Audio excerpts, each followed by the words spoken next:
idol, kumusta po kayo dyan? I hope po na okay po kayo lagi dyan. Tara kwentuhan tayo o ikaw. Oo, ikaw nga tara. Saglit lang to, wag mo muna skip. Ang video na to may mensahe lang si Lord para sa'yo kapatid. Ito makinggan natin ang mensahe niya. May napakaganda pong kwento tungkol sa isang maliit na bata na 5 years old. Isang araw, siya po ay pumunta sa isang drugstore at may dala-dala po siyang pera nilagay po sa counter.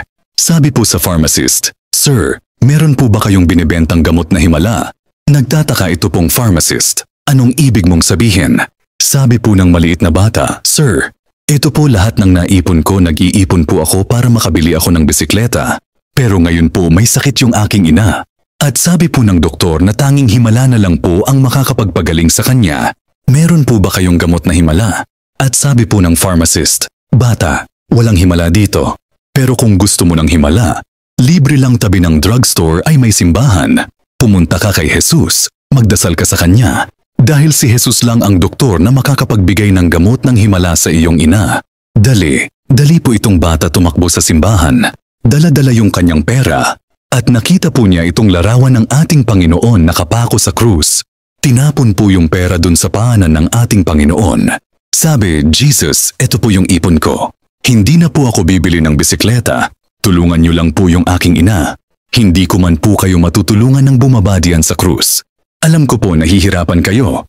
Alam ko po maraming nagdadasal sa inyo. Alam ko po busy kayo. Pero mahal na mahal ko po yung aking ina. Sige na po, tulungan niyo yung aking nanay." Pero kahit na paano po siya magdasal, tahimik lang daw po si Jesus sa krus hanggang sumagot po ulit. Itong bata sabi niya, "Kung hindi niyo po ako matutulungan, pupunta na lang po ako dun sa inyong ina, si Mama Mary. Di ba? Mahal na mahal niyo din po yung inyong ina. Pwede niyo po bang tulungan yung ina ko din? Magpapatulong lang po ako sa inyo." At habang po palang nagdadasal yung bata na padaan yung parish priest, yung pare naririnig siya at biglang lumapit dun sa bata. Sabi, "Bata, kung magdadasal ka sa Diyos, makiusap ka, huwag kang mag-alala.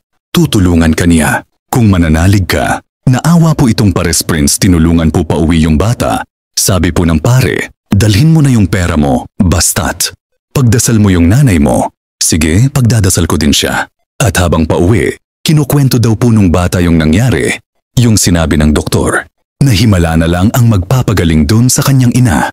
Kinuwento po ng bata na pumunta siya dun sa pharmacist. Sinabi ng pharmacist na wala siyang gamot na himala, tanging si Jesus lang. At nung pag-uwi po nila dun sa kanyang bahay, nabigla po sila dahil wala yung nanay niya doon sa kama. Umiiyak po yung bata dahil akala niya namatay na yung nanay niya at kinuha na ng punerarya hanggang nabigla po sila. Itong bata at ang pare, nung lumabas sila sa bahay, nakita nila yung nanay nakaupo dun sa hardin. Kakwento ng mga ibang kapitbahay, malakas na at magaling po, sabi nitong may sakit. "Aba, anak, meron kang kaibigan na doktor na dumating. Pinuntahan mo daw siya, napakabait niya." Sabi niya, "Huwag ka daw mag-alala."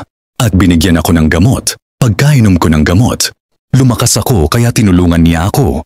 Dahil sabi nitong doktor mahal na mahal din daw niya yung kanyang ina. At ito pong bata at yung pare umiiyak. Umiiyak, nagmilagrong Panginoon. At ano pong sabi ng pare? "Tignan mo na nauna pa ang Panginoon sa atin sa bahay. Narinig ka niya." Matindi po ba mga kapatid? Naririnig din na Diyos ang ating mga dasal. Alam ng Diyos ang ating mga paghihirap. Alam ng Diyos ang ating mga suliranin. Kapatid, anuman ang pinagdadaanan mo ngayon, problema man yan, matagal na yan, o bago lang yan, lapit lang natin kay Lord.